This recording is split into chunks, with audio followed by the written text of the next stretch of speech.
오늘을 함께하며 여러분의 내일을 응원합니다. 성공예감 이대호입니다. 성공예감 이대호입니다.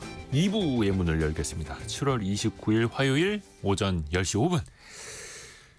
경제상식 퀴즈 정답부터 알려드리고요. 항상 퀴즈는 1부 시작하고 오프닝 직후에 내드리는데 오늘의 정답은 에어컨입니다. 에어컨. 사실 에어컨 없이는 이젠 살 수 없는 시대가 됐습니다. 정말 이거 있다라는 게 감사하죠. 그래서 많은 분들이 캐리어 박사에게 지금이라도 사후에라도 노벨상을 10번은 줘야 한다. 너무 고마운 사람입니다. 이렇게들 말씀하고 계시고요. 6424님 에어컨디셔너 이렇게 정확하게 또 말씀해 주셨고요. 배영수님 캐리어 선생님은 인류의 위대한 스승이라. 그리고 아까 김영진님이 에어컨을 35년 사용하셨다는데 이거 싫어합니까? 대단하십니다. 대단하십니다.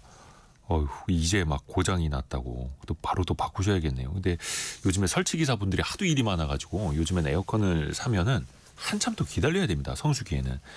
0955님 에어컨 없이 버티다가 어제 드디어 에어컨을 설치했네요. 유유 이렇게 보내주셨고요. 아까 그리고 김동성님이 윌리스 캐리어가 인쇄 과정에서 종이가 변형되는 걸 방지하기 위해서 습기를 조절할 목적으로 에어컨을 개발한 것이지요. 이렇게 또 알려주셨네요. 맞아요. 그 종이를 많이 쌓아놓던 그 공장에서 습기 때문에 종이가 막 틀어지고 하는 걸 어떻게 저거를 방지할 수 있을까 고민하다가 에어컨이 탄생했다라고 하죠. 또 경제 상식을 더 많이 덧붙여 주셔서 감사합니다. 여러분의 실시간 의견 계속해서 저희는 기다리고 있습니다. 짧은 문자 50원, 긴 문자 100원이 드는 샵 9730 문자 메시지나 비용이 들지 않은 KBS 콩 어플리케이션이 계속해서 열려 있습니다. 증시 상황 한번 볼까요? 오늘 보합권에서 출발했다가 아까 한때 한 1% 이상 하락하게 됐던 코스피가 지금은 다시 보합권으로 좀 올라왔네요.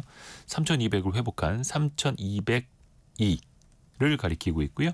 어제보다는 한 6.7포인트, 0.2% 정도 약 보합인 상황. 코스닥도 0.2%인 약보합, 마이너스 0.2%인 802.75 가리키고 있고요.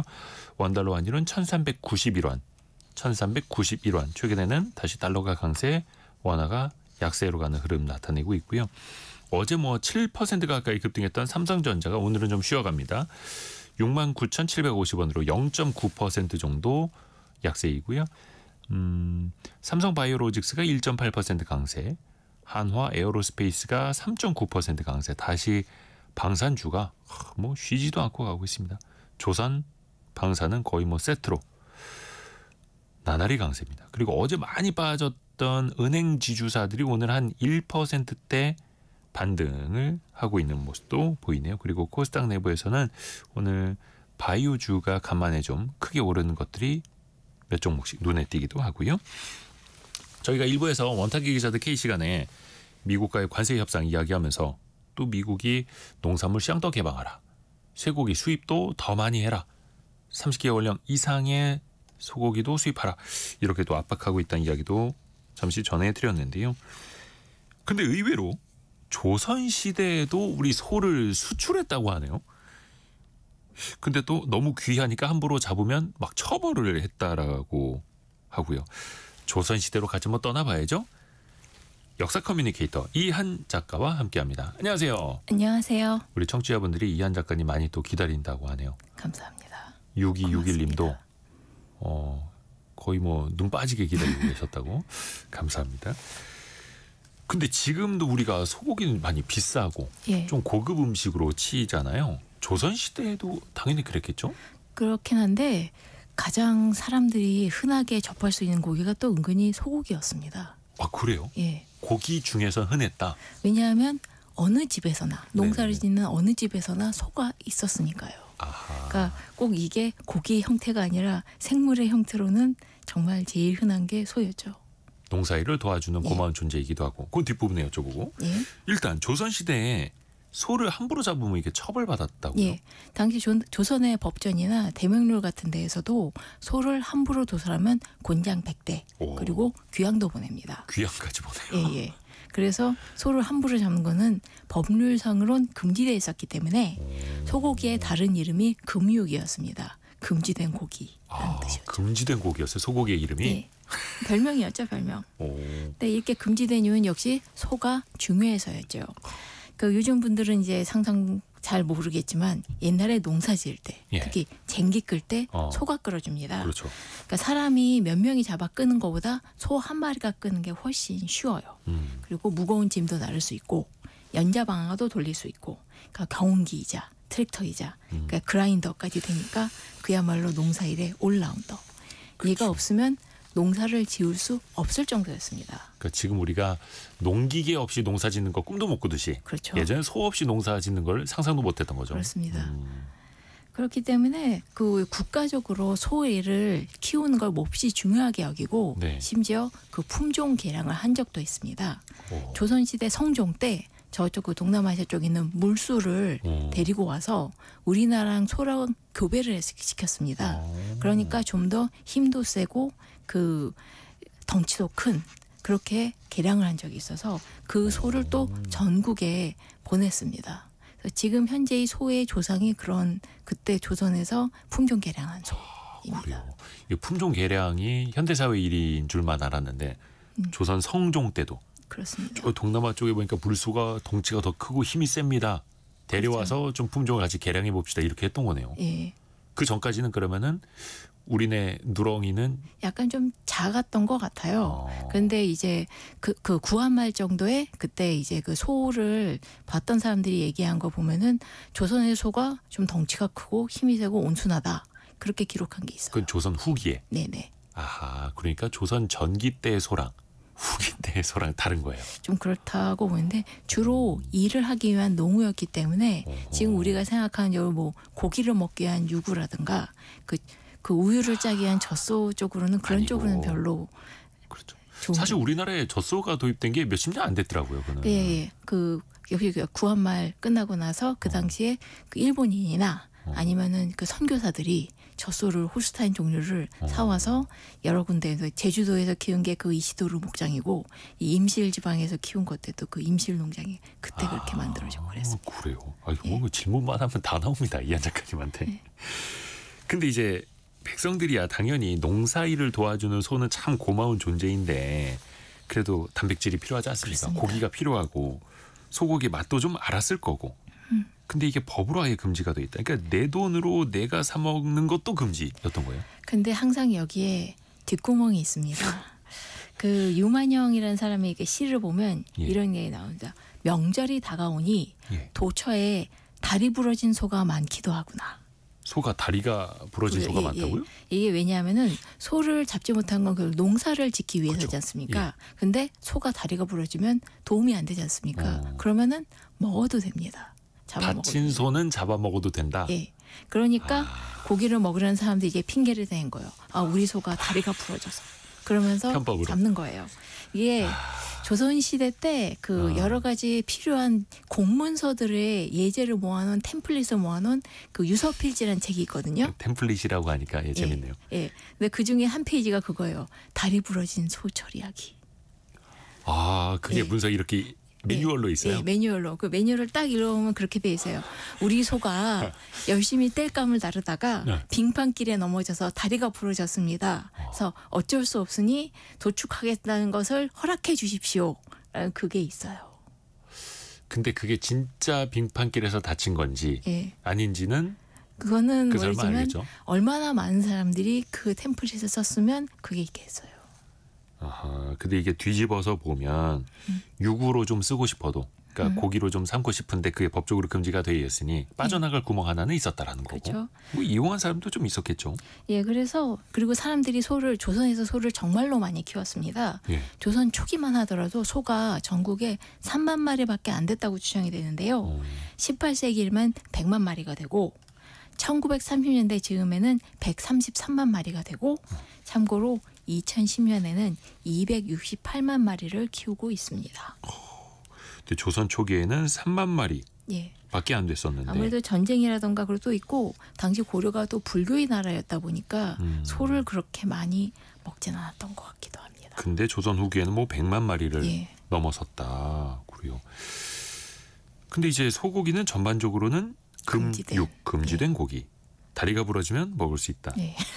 근데 소고기 한번 먹었다고 사람 목숨까지 빼앗은 적이 있어요? 왜냐하면 법적으로 금지돼 있기 때문에 다른 사람을 모함하거나 혐의를 잡을 때 가장 많이 쓰인 게 제 소고기 먹었어요 였습니다. 음해. 예, 음해할 수도 있고. 있을까요? 예. 그래서 그 소고기가 이유만은 아니었지만 그 핑계가 되었던 사람 중에 죽었던 사람이 바로 남이 장군입니다. 남이 장군. 예, 이 사람 보통 그 기계가 있고 그 유망했다가 억울하게 죽임 당한 사람으로 유명하지만 그 실록을 기록을 보면 좀 약간 다양한 면모가 있었습니다. 우선 엄마가 무지하게 대가 센 사람이었어요. 그래서 이 사람이 예종 때 왕한테 밉보여서 처형당하는데 그 명분 중에 하나가 세조가 죽어서 국상 중인데 예. 집에 쇠고기가 있어서 먹었다는 거였습니다. 아니 그 임금이 돌아가셔서 국상 중이면은 고기 못 먹습니다. 고기 먹으면 안 돼요? 네. 다 같이 채식만 해야 돼? 그 일단 대상 때까지는 그렇게 약간 고기나 그리고 결혼도 대체로 금지됩니다. 그래서 정말 그 국상 나기 전에 후다닥 결혼하거나 그런 사람들도 있었어요. 아니 근데 임금님이 저기 위중하신지 어떻게 알아? 그러니까요. 그래서 임금님이 돌아가시면 과거 시험도 취소되고 결혼도 못하고 고기도 못 먹고 기타 등등 전부 다 물려나가는 거라서 그렇기 때문에 정말 지금이 민주주의 국가인 게 정말 다행입니다. 아니 그럼 국상이면 기간이 어떻게 되는 거예요? 3년인데요. 3년 동안 결혼도 못하고 예, 고기도 3년 못 결혼. 먹는다고요? 고기를 먹는 건 아니고 그 일반 사람들은 또 몰래 먹고 술도 먹고 그렇긴 했지만요. 일단 야, 근데 이렇게 관직에 있는 사람은 귀양 갈 수도 있고 예. 더 큰 처벌, 목숨까지 그렇습니다. 잃었다는 남이 장군이잖아요. 그렇죠. 남이 장군 경우에는 특히 대단했던 게 그러니까 이유는 그 남이 쪽에서 변명한 건 남이의 엄마가 예. 우리 아들 먹이려고 소고기를 몰래 준비한 거다라고 변명을 했습니다만 예종은 네가 반란을 일으키려고 그 병사들에게 먹이려고 소를 잡았지라고 해서 이런저런 이유로 들어서 남이를 처형합니다. 그러면은 그 집에서 소고기가 엄청나게 많이 발견된 거 아닙니까? 뭐 소를 한 마리 병사를 먹일 잡았나 보죠. 정도라면 소를 한 마리 잡으면 사실 소고기가 엄청나죠. 큽니다. 엄청나죠. 한 고기만 150kg 근데 이상 나올걸요. 어머니가 가족 먹일 정도는 아니다. 상식적으로 봤을 때 뭐 이렇게 해서 또 처벌했을 수도 있고. 예, 이 어머니가 좀 대단한 사람이었어요. 막 그 자기 아들만 싸고 돌고 막 그 며느리도 쫓아내고 약간 그런 아들한테 엄청나게 매달리는 이상한 엄마였습니다. 근데 아이러니하게도 그렇게 아들을 챙기다가 그 네. 아들인 남이 장군이 목숨을 집에서 빼앗았죠. 반란 혐의를 씌우고 목숨을 잃었다. 예. 이것도 비극이네요. 와. 근데 워낙 악명이 높은 분이셨습니다. 이 어머니께서. 그래요. 이것도 참 아이러니합니다. 예. 그러면 정작 임금 입장에서는 어땠을까요? 소고기를 백성들한테 먹지 말라고 해놓고 예. 임금님은 드셨습니까? 사실 임금님은 많이 먹었을 것 같은데요. 예. 대표적인 그 조선시대 편식의 선구자 그 세종대왕 같은 경우에는 고기가 없으면 밥을 안 먹는다라고 할 정도로 유명했는데 반찬투정. 예, 이거를 밝힌 게 바로 세종의 아빠인 태종입니다. 예. 왜 어떻게 얘기하면 쟤는 고기가 없으면 밥을 안 먹으니까 내가 죽어도 상 치를 때 쟤 고기 먹여라. 근데 그걸 듣고 있는 세종은 아빠 좀 조용히 좀 하세요라는 이야기를 하고 싶었지 않았을까? 그러니까 국상 중에는 고기 먹으면 안 되는데 예, 내가 죽더라도 내 아들에게는 고기를 먹여라. 예, 그렇습니다. 그 태종 이방원. 세종이 야, 그래도 아들을 끔찍이 아들 챙겼네요. 끔찍이 했는데 망신이죠. 신하들 앞에서 제 편식쟁이야라고 해서 지금 수백 년이 지난 오직 지금까지도 이제 흉을 보지 않습니까? 그러니까 고루고루 야채를 먹었어요. 약간 뉘앙스가 예. 그랬던 거예요. 그래서 세종 입장에서 보면은 아버지 그런 말씀은 좀 예. 삼가주세요 이렇게. 좀 창피했을 것 같긴 한데요. 오. 근데 그 세종의 동생인 일찍 죽은 성령대군 같은 경우에도 네. 그렇게 소고기를 좋아했다고 해서 그래서 이제 태종이 의논한 게 있어요. 얘가 일찍 죽었는데 제사를 지낼 때마다 소를 잡아야 될까? 그렇게 의논한 게 나와요. 그러니까 왕족들은 소고기를 잘 먹었던 것 같아요. 박지수님이 80년대에도 소를 못 잡아 먹었었다고. 시집가서 동네에서 온 동네 사람들이 모여서 소 한 마리 잡아서 나눠 먹자고 하면서 비밀 보장해야 된다고 지장 찍었던 걸 봤다. 그러니까 이게 아무 데서나 도축을 하면 안 된다라는 규정 때문일 거예요. 그렇죠? 그럴 수도 있죠. 특히 이제 소는 규정된 대에서만 잡아야 된다 이런 게 있죠. 다른 왕들은 어땠습니까? 그 아무래도 정조 같은 경우에는 왜냐 정조의 동생이 그 은원군 정도가 있는데요. 네. 그러니까 사실 소고기 사고 파는 게 금지됐다 하더라도 이게 꽤 돈이 되는 굉장히 쏠쏠한 부업이었거든요. 그래서 왕족들도 여기에 참여했던 것 같은데 그런데 그 은원군이라고 해서 정조의 이복 동생 중에 한 명이 있습니다. 네. 이 은원군이 집에서 소를 잡은 거예요. 그러니까 관리들이 다 들이닥쳐서 아니 여기서 이러시면 안 됩니다라고 해서 그 현장에서 잡았는데 예. 은원군이 화를 내면서 관리를 때렸답니다. 그러니까 당연히 그 보고가 됐죠. 그러니까 정조가 형이잖아요. 예. 이복형. 그러니까 야 이게 뭐 내 얼굴이 이게 뜨거울 정도다. 너무 부끄러워서 내가 할 말이 없다. 그렇게 얘기할 정도로 그 범죄였고 함부로 왕족이라도 함부로 해도 안 되는 일이었는데 네네네. 그래도 불구하고 사람들은 열심히 소고기를 잡고 소고기를 먹었던 것 같습니다. 그러니까 정조의 이복 동생인 은언군이 예. 집에서 몰래 소를 잡다가 걸렸다. 예. 근데 이제 그 관리들에게 본인이 예. 이제 그냥 때려줬다. 예. 이거 먹으려고 했던 겁니까? 그 사실 소 한 마리를 이렇게 잡아서 다 먹기는 어려웠을 것 같고 어쩌면 이제 몰래 파는 그런 업종에 참여했을 수도 있다고 보여집니다. 물론 이제 당시엔 당연히 냉장고가 없었을 테니까 예. 보관하는 것도 일이었고 그래서 또 여러 사람하고 나누거나 그렇죠. 판매를. 예. 근데 이게 또 돈이 되니까. 예, 아까 지장 찍으셨던 분과 비슷한 일이 아니었을까. 근데 이제 세종대왕 아까 말씀하실 때 이제 편식의 대왕이라고도 예. 이야기를 하는데 소고기를 정말 많이 먹어서 건강이 안 좋아졌다라는 말도 있어요. 그 여러 가지 이야기가 있는데요. 사실 근데 조선시대 사람들은 네. 쇠고기를 또 황육이라고 부르면서 이걸 먹으면은 100살까지 살 수 있는 그런 보약으로처럼 여겼습니다. 근데 또 이제 세종 같은 경우에는 그 소고기를 많이 먹은 편식보다는 역시 운동을 하지 않은 게 가장 크지 않을까 싶습니다. 밤새우고 책만 읽고 그리고 신하들은 강제노동에 쳇바퀴 넣어서 굴리고 자기도 같이 강제노동하고 쉬지도 못하고 그래서 세종의 그 가장 건강에 중요한 문제는 적절한 휴식과 운동 그리고 그 시기는 그 다음이 아니었을까 싶습니다. 근데 같은 형제지만 네네. 그 운동은 열심히 하되 술은 열심히 퍼마셨던 양녕대군은 68세까지 살았고요. 그리고 효령대군은 90살까지 살았습니다. 같은 집안인데. 예, 예. 예. 그러니까 같은 역시 유전자인데.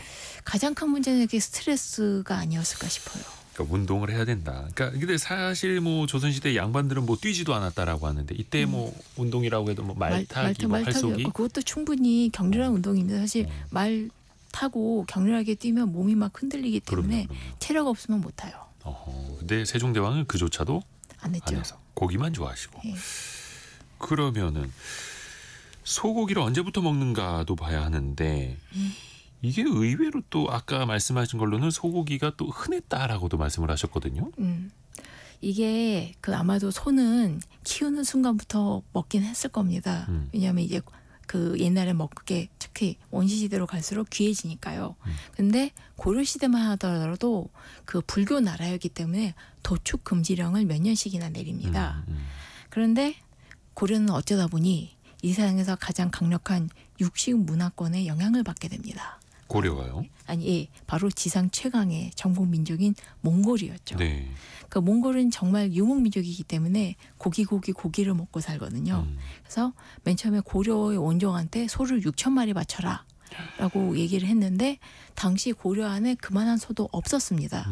그러니까 몽골 쪽에서 오히려 소류나 그런 가축들을 좀 줘요. 키워라. 소 6,000마리를 바치라고 몽골이 이야기를 했는데 고려에는 6,000마리가 없으니 예. 오히려 막 종자를 주듯이 예. 한 그러니까 거예요. 말도 그때 그 제주도 조랑말도 이때 그 몽골에서 건너온 거고 그 여러 가지 가축을 전해주면서 또 고기를 먹는 풍습도 전해준 거죠. 몽골 가신 분들은 알겠지만 거기는 유목 생활이 기반이다 보니까 채소 먹을 일이 드물고요. 그러니까 고단백질, 고지방 그리고 채소가 없이 먹습니다. 그래서 거기 유적 발굴하러 가신 분들이 얘기를 들어보니까 예. 황제 다이어트 끝내주게 한다고. 고기만 먹는 다이어트. 예. 덕분에 이제 고려를 통해서 이제 고기를 먹는 문화가 발달하게 되는 거죠. 그래서 고려가 어떻게 보면 몽골의 영향으로 예. 고기 먹는 게 발달을 했다. 오, 그래요. 근데 또 이게 백성들이 이건 이제 조선시대에 다시 예, 이야기로 예, 넘어오는데 소고기를 낭비하기도 했어요? 그 약간 그 기록을 보면 모순이 되는데요. 조선 후기의 생활상을 보면 가뭄 때문에 이제 가난 때문에 굶주린 백성들의 이야기가 계속 나오거든요. 네네네. 근데 정약용의 몽린심서를 보면은 거기에 푸죽간에서 매일 소를 잡는다라고 돼 있습니다. 뭐 그만큼 수요가 있었던 예, 걸까요? 그렇죠. 그때 그러면서 이제 아까워하면서 쓰는 말이에요. 워낙 이제 우리나라 사람들이 먹으려면 양 한 마리 잡으면 사이즈가 딱 맞는데 양을 안 키우다 보니까 큰 소를 잡게 돼서 낭비가 심하다라고 얘기합니다. 근데 빈부의 차이를 물론 감안해야 되지만 네. 그 연구서들을 보면은 조선시대 때 소비량이 꽤 되는데요. 예. 또 가장 큰 이유가 소고기가 의외로 싼 편입니다. 오. 그러니까 해동 역사를 보면은 평안도 쪽하고 그다음 황해도 쪽에 거위는 한 마리에 4냥, 그러니까 돼지고기는 한 근에 1.2푼인데 소고기는 한 근에 7푼, 8푼 정도라서 오히려 돼지고기나 거위보다 소고기가 싼 편이었습니다. 그래요? 예. 그러니까 왜냐하면 일단 돼지고기를 당시 조선에서 별로 안 먹었어요. 세종 때도 우리는 돼지고기 안 먹지 않냐? 그런 얘기가 왕이 하기도 했고요. 돼지가 없어서요? 예, 돼지를 잘 안 키워요. 어. 왜냐하면 소는 풀만 먹이면 되는데 돼지는 잡식성이니까. 예, 잡식성이니까 곡물도 먹여야 되고 이것도 저것 먹여야 되니까 키우기가 더 힘든 거예요. 그러니까 그래도 뭐 일도 안 하고 돼지는. 그렇죠. 그러니까 그냥 소고기를 쫙 다 깐 거죠. 그러니까 소는 농사일도 도와주고 풀만 먹이면 되고. 예. 신기합니다. 그 풀만 먹고 그렇게 또 힘을 쓰고. 그렇죠. 근데 돼지는 기르기에는 조선시대는 더 힘들었던 거네요. 그래서 조선시대는 오히려 거위나 돼지고기보다 소고기가 더 쌌다. 예. 이거 처음 아는 사실입니다. 접근성이 더 저도 약간 의외입니다. 접근성이 더 의외고 의외로 현방이라고 해서 그 푸죽간이 여기저기 많았습니다.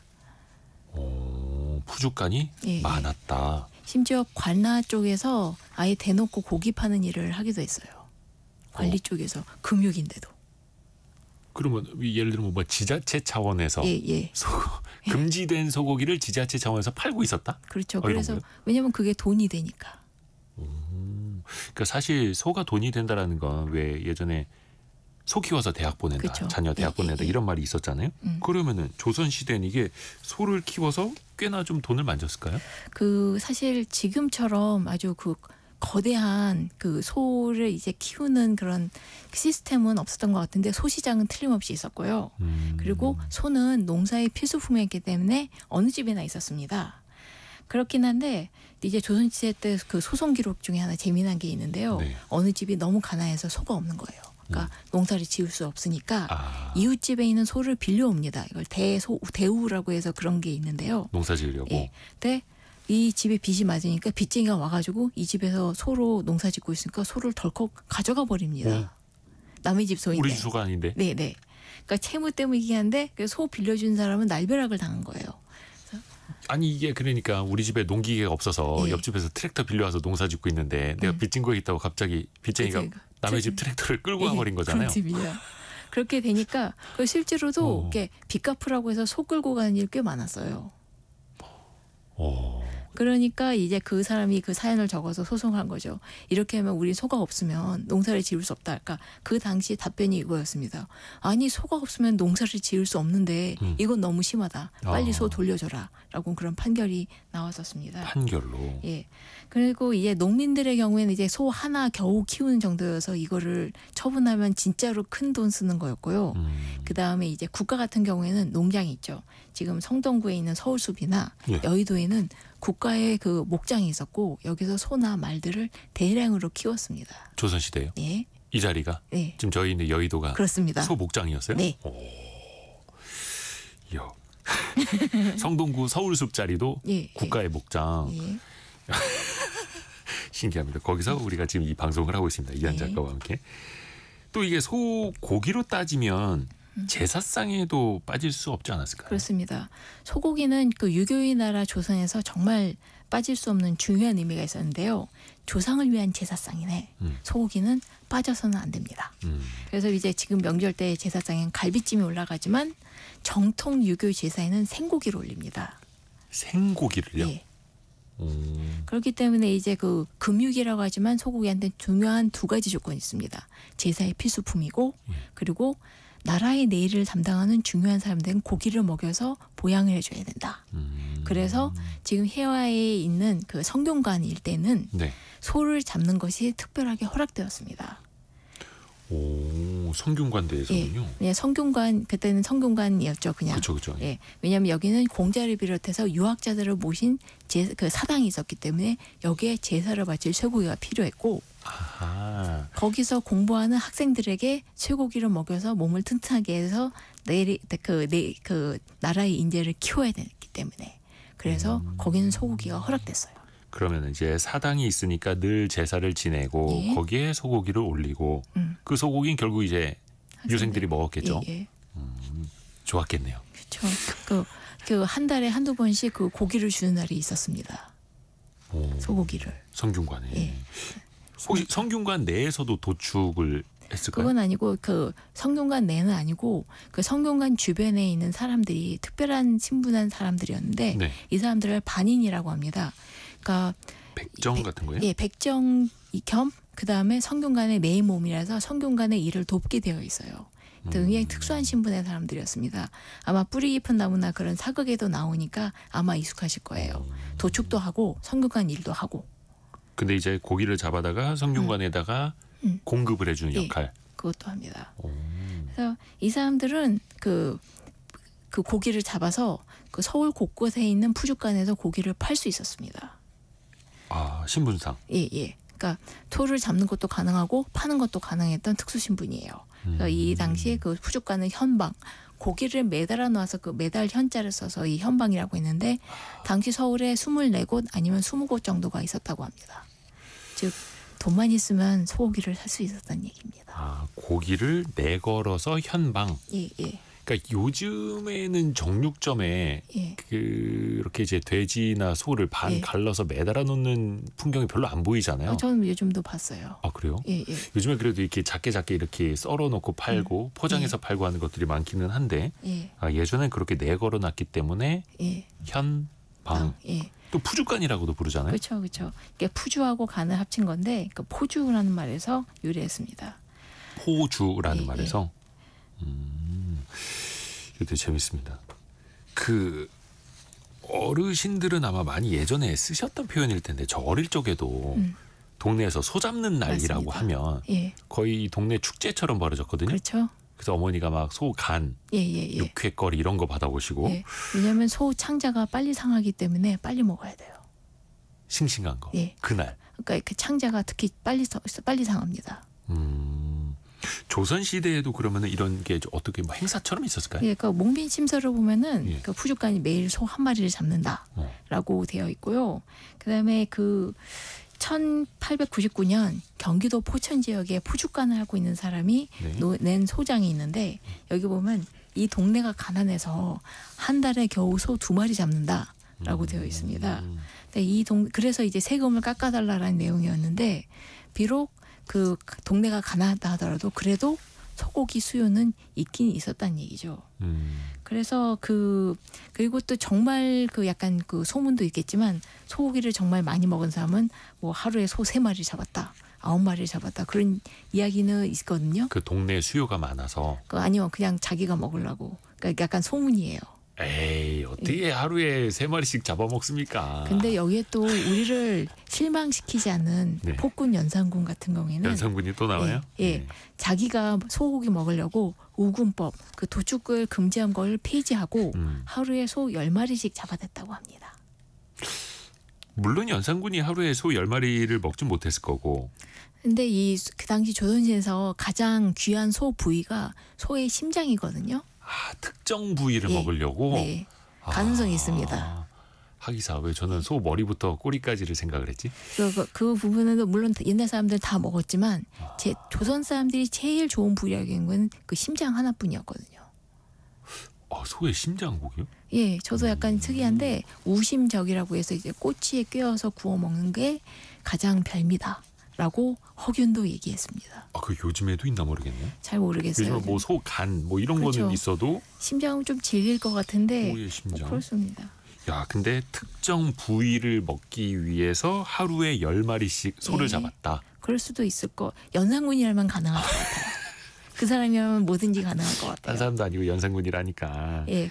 그러다 보니까 그 동생인 중종은 다시 우금령을 내려야 될 정도로 소들이 꽤 많이 줄었던 것 같습니다. 아, 소의 총량이 줄어드니까. 예, 하루에 10마리씩 잡는다 치고 연산군이 한 12년 그 정도 즉위했으니까 굉장히 많이 소가 줄었겠죠?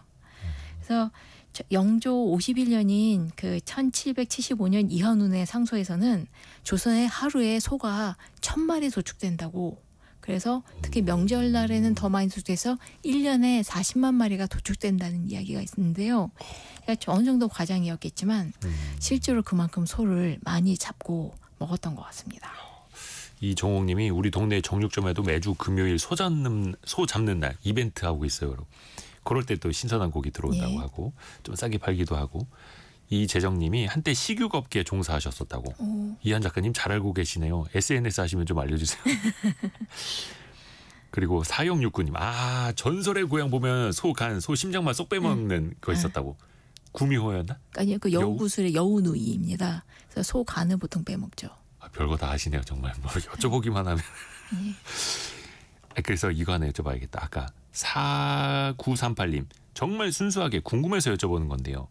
일본에 있는 와규가 일제 강점기 시절에 조선에 있던 칡소를 가져가서 만든 거라는데 맞나요? 이렇게 질문 그거는 주셨죠. 좀 정확히 알 수가 없는데요. 왜냐하면 그 당시 소의 교류가 있었던 건 사실인데 예. 이게 당시 일본 사람들은 그 조선 소는 별 맛이 없다라고 일본 사람들은 그렇게 얘기를 합니다. 그리고 또 이제 그 얘기했듯이 조선의 소는 대부분 일하는 소를 일을 못하게 되면 그때부터 살찌워서 먹는 거기 때문에 고기가 대체로 좀 질긴 편이었다는 이야기가 있습니다. 그래서 이거는 소의 유전자를 좀 따져봐야 될 것 같거든요. 근데 보통 우리나라 소들은 워낙 일하는 소들이 많았고 유구의 개발은 훨씬 나중에 있었으니까요. 일을 못하게 된 소는 조금 더 살을 찌워서 잡아먹었다. 그리고 아까 그 소의 심장 예. 이재정님하고 김동성님이 알려주셨어요. 염통이라고 한다고. 예, 맞습니다. 요즘 그 소 염통이라고 파는 게 심장이었네요. 예. 몰랐네. 나중에 한번 찾아서 제가 한번 먹어보겠습니다. 근데 조선시대에 소를 수출하기도 했어요. 예. 왜냐하면 조선의 최대 수출품 중에 하나가 소가죽이었습니다. 지금 우리가 플라스틱이니 합섬형우가 개발돼서 이제 소중한 걸 모르고 지내지만 옛날에는 옷감과 재질이 무척 비쌌거든요. 그러니까 특히 튼튼한 거. 그래서 대표적인 게 가죽인데요. 지금 뭐 가죽 점퍼하면 그 재킷 하면 이제 무겁게 느껴지지만 옛날엔 신발, 갑옷, 끈, 덮개 그렇게 해서 엄청나게 많이 쓰였고요. 또 하나 중요한 게 악교입니다. 가죽을 이제 끓여서 나온 풀인데 본드 같은 예, 그렇죠. 예, 물고기 불회로도 만들긴 하지만 이 악교는 합성 풀이 만들어지기 전에 가장 튼튼한 접착제였습니다.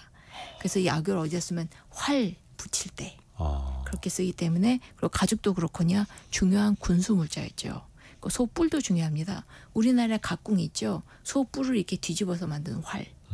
그렇기 때문에 그다음에 그 칼 손잡이라든가 화각공예라고 해서 소 뿔을 얇게 잘라서 붙이는 공예도 있고요. 정말 소는 머리끝부터 발끝까지 너무나도 쓰일 때가 많았고 그 중에서 중요한 게 소가죽이었죠. 진짜 소는 버릴 게 없다고 하지 않습니까? 그렇습니다. 자, 소의 꼬리까지 그 삶아 먹으니 그렇죠. 푹 가서 먹기도 하고. 그리고 또 하나 중요한 게 이 소 가죽을 수출하는 중요한 대상이 바로 일본이었습니다. 일본은 아주 오랫동안 불교의 나라였거든요. 네. 그리고 삼국시대 때 이제 불교가 전파되고 이후로 계속 지금까지도 불교가 남아있죠. 네네. 그러다 보니까 근데 불교는 그 생명체를 죽이면 안 되는 불살생의 종교입니다. 그러니까 소는 키워도 일본에서는 먹는 문화가 발달하지 않았습니다. 그럼 소를 키워서 뭐 했을까요? 그냥 농사만 짓는 거죠. 그러니까 물론 물고기를 먹기는 했지만 그 소고기를 잘 먹는 문화가 아니었고 그래서 농사를 지을 때 말도 많이 썼습니다.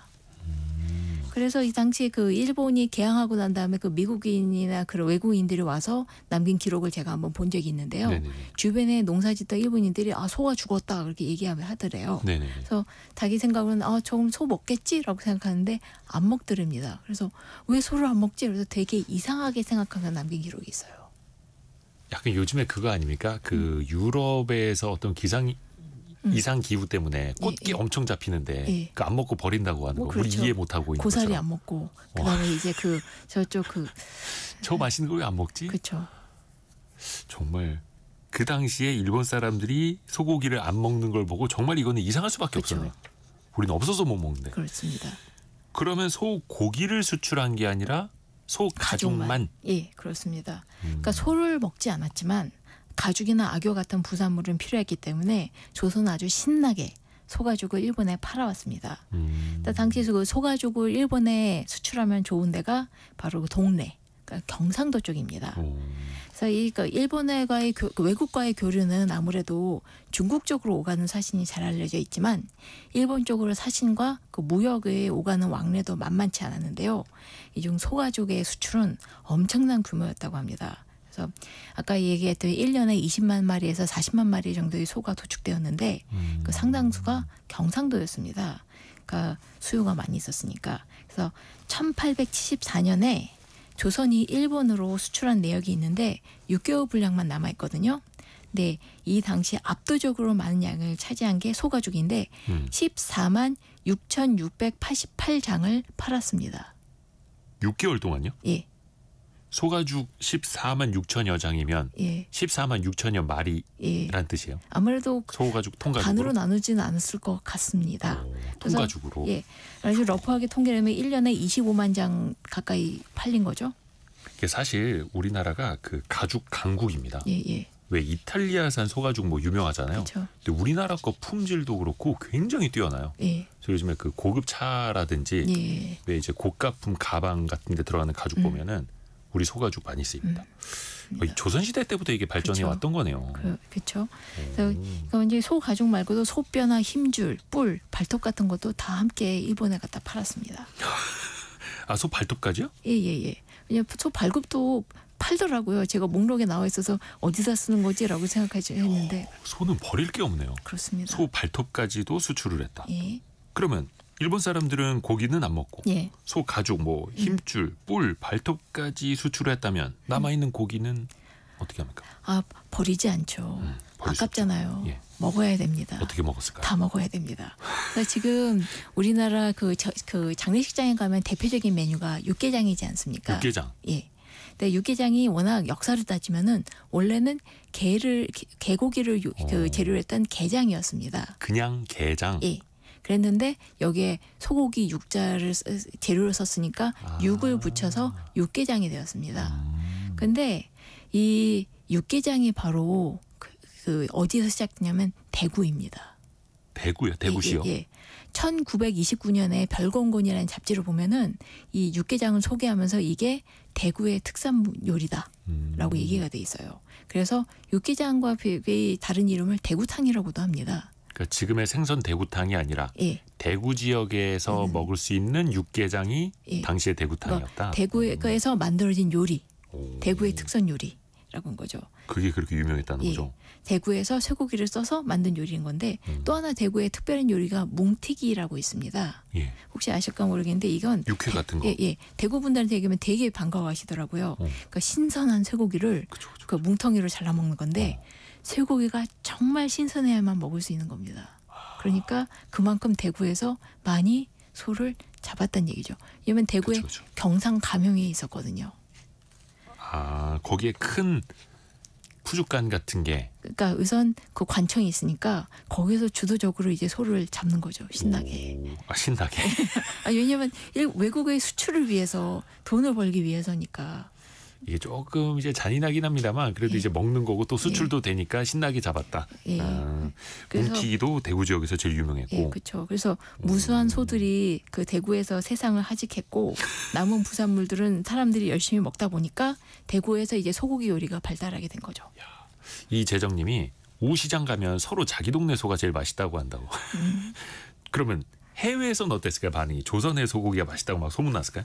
그게 이제 사람들 입맛에 따라 좀 다른 것 같은데요. 예. 일단 그 중국에서 갔다 온 사신들이 우연히 왕하고 이제 그 신하들하고 얘기하다가 중국 이야기 하고 있는데 갑자기 사진에 갔다 온 사람이 중국에 가서 소고기 먹어봤는데 맛이 없었어요. 오. 질기고 맛없어요라고 이야기한 대목이 있는데 정말 뜬금없이 얘기가 나왔거든요. 그냥 그 맛이 없었던 게 한이 맺혔나 보다 그 생각을 하게 되고요. 근데 아까 얘기한 대로 조선시대의 보통 소들은 농사일을 열심히 하다가 이제 일을 못하게 되면 그때 잡는 것이었기 때문에 이게 또 약간 그 일본 사람들의 편견도 생각해야 되겠는데 네네네. 당시 일본에서 조선을 점령하고 난 다음에 그 이 소를 관리하게 되면서 일본에서 조선의 소들을 엄청 많이 가져다가 자기들이 먹었습니다. 그러면서 얘기한 게 일본 조선 소들은 맛이 없다. 그래서 가격을 좀 더 싸게 매긴다. 그런 기록이 있기는 해요. 근데 엄청 많이 가져다 먹긴 했습니다. 나중에 그 맛을 좀 예. 뒤늦게 알게 됐다. 예, 메이지 유신 이후로 일본에도 이제 소고기 먹는 문화가 이제 들어오게 되거든요. 그러면서 엄청 먹어내죠. 그러네요. 그리고 또 아까 그 육개장을 잠깐 말씀해 주셨는데 그거는 굉장히 이제 후기에 1900년대 초반의 이야기고 1930년대 이제 육개장이라는 게 있었고요. 게장이 한 요리는 숙종 때부터 이미 있었습니다. 그래서 근데 그게 소고기로 대체된 거는 1900년대 들어서 그 정확하게는 그거 모르겠어요. 육개장 그 제가 기록을 뭔가 1930년대 기록이 있었고 그 전에 있었는지 없는지 좀 더 저도 찾아봐야 될 것 같아요. 그럼 그 전에 소고기로는 좀 어떻게 요리를 해 먹었을까요? 조선 시대에는 역시 일단 구이가 있겠습니다. 직화인가요? 그 아니, 여러 가지가 그게 있는데 궁금하지. 제일 유명한 건 꼬치요. 꼬치에다가 고기를 넣어서 구워 먹는 게 있는데 고려 때부터 있었던 유명한 요리가 설하멱적이라고 있습니다. 설하멱적. 예, 이게 양념을 해서 굽는 건데 왜 설이냐면 이 설이 눈설자입니다. 고기를 불에 굽다가 눈 위에 올려놔서 식혀요. 예? 겨울에요? 예, 그 다음에 다시 이제 구워서 먹고 그런 식인데 그 옛날 그 소고기 요리식에는 고기를 굽다가 물에 씻어서 또 이제 구워 먹는 그런 식으로 있어서 지금 육즙 그 중요하게 생각하시는 분들이 보면 기가 막힌 요리법들이 꽤 있었습니다. 아 이거 듣다가 시간이 다 가버렸습니다. 이거. 아 배고파라. 좀 오늘 점심은 소고기를 먹고 싶지만 예. 네. 아 민생회복 소비 쿠폰. 예. 예. 오늘은 이한 작가와 함께 조선시대 소와 소고기 이야기 들어봤습니다. 고맙습니다. 감사합니다. 라디오 정보센터 다녀옵니다. 트럼프 미국 대통령이 다음 달 1일 관세 부과 전까지 미국과 무역 합의를 하지 않은 국가들에 대해 15에서 20%의 상호 관세를 부과하겠다고 밝혔습니다. 미국의 상호 관세 부과 시한을 사흘 앞두고 구윤철 부총리 겸 기획재정부 장관이 미국 스콧 베센트 재무부 장관과의 면담을 위해 오늘 출국합니다. 더불어민주당과 정부가 당정 협의를 갖고 윤석열 정부가 낮춘 법인 세율을 3년 만에 다시 올리기로 했습니다. 또 상장 주식을 팔 때 양도소득세를 내야 하는 대주주의 기준도 종목당 50억 원에서 10억 원으로 복구하기로 했습니다. 외환 차익 거래로 고수익을 낼 수 있다고 속여 투자금 1,400억 원을 가로챈 일당이 경찰에 붙잡혔습니다. FX 마진 거래로도 불리는 외환 차익 거래는 두 개의 외화를 동시에 사고 팔면서 환차익을 누리는 거래로 원금을 전부 날릴 수도 있는 고수익, 고위험 상품입니다. 지금까지 라디오 정보센터 뉴스 정한나였습니다. 애프터 서비스 시간 유혜진 리포터와 함께합니다. 안녕하세요. 네, 안녕하세요. 우리 청취자분들의 질문 들어볼까요? 네, 3369님. 8년 전 친구와 함께 은행에 가서 적금을 해약해 근거 없이 빌려준 돈을 받을 수 있을까요? 하고 문자 보내주셨는데요. 법무법인 동인 윤현석 변호사에게 자문을 구해봤습니다. 이런 경우에 상대가 받지 않았다라고 하면 입증 책임이 빌려준 사람에게 있습니다. 즉 빌려준 걸 입증 못하면 받으실 수가 없습니다. 그래서 금전거래를 할 때는 현금 거래는 안 하는 게 좋고요. 원칙적으로는 차용증을 쓰고 이자도 받는 게 가장 좋지만 적어도 문자 메시지나 유선통화 녹취로 내가 얼마를 너에게 빌려주는 것이니 언제 갚아라 라는 내용이 있어야 합니다. 또 계좌 이체를 반드시 해서 내 계좌에서 상대방 계좌로 입금됐다는 것이 입증이 된다면 법적 절차를 통해서 받을 수 있다고 합니다. 결국 이제 8년 전에 빌려주신 건데 네. 쉽게 못 받으니까 아마 고민을 좀 보내주셨겠죠. 자, 다음 질문은요. 네, 어제 퀴즈 정답이 유료할증료였는데요. 1223님, 유료할증료는 언제 처음 생겼을까요? 하셨습니다. 항공기, 비행기 탈 때 유료할증료가 별도로 붙죠. 티켓 값이랑 별도로 붙다 보니까 그리고 네. 또 다음 달부터 더 올린다고 하죠. 최대 거의 80% 가까이 올린다는 소식을 저희가 전달해 드렸고 처음에는 1973년 오일 쇼크 당시에 도입이 됐다라고 합니다. 당시에 오펙 그 국가들이 석유를 수출하지 않겠다라고 하면서 난리가 났었죠. 네. 그때 대처하기 위해서 항공사들이 처음 이제 도입을 했었고 이후에 뭐 90년대에도 도입이 됐다가 96년부터는 전 세계 항공사들이 부과하기 시작을 했고 네. 우리나라의 경우에는요. 국제선은 2004년부터 국내선은 2005년부터 본격적으로 도입이 네. 됐다고 합니다. 이어지는 질문은요. 네, 강철호님. 요즘 기름값이 내린다는데 유류 할증료는 왜 오르나요? 하셨습니다. 일단은 그 목적을 보면요. 항공사들이 이 항공료를 마련하는 데 든 돈, 과거의 비용을 보전하기 위한 목적이라기보다는 네. 미래에 예상되는 비용을 보전하는, 해지하기 위한 그런 차원으로 이해해 주시면 되겠고요. 우리가 흔히 보는 휘발유나 경유보다 좀 네. 다릅니다. 특히 이제 항공유, 싱가포르 국제 석유 시장에서 거래되는 항공유 평균가를 기준으로 한다라는 게 좀 우리가 시각적으로 보는 거랑 좀 차이가 네. 있을 수 있고요. 그리고 전월 또는 전 전월의 평균가를 기준으로 다음 달에 적용하다 보니까 시점이 우리가 체감하는 거랑 좀 다를 수도 있다. 또 거기에다가 환율의 영향에다가 네. 항공사별 정책에도 차이가 있다 보니까 다소 우리의 네. 체감과는 좀 거리가 있을 수도 있다라는 유류 할증료였습니다. 오늘은 유해진 리포터 고맙습니다. 감사합니다. 감사합니다. 자, 7월 29일에 보내드린 성공예감 2대5입니다. 1부, 2부 모두 마치고요. 내일 아침 9시 5분에 다시 찾아뵙겠습니다. 너무너무 덥습니다. 건강관리 잘 하시길 바라겠습니다. 성공예감은 오늘도 여러분을 응원합니다.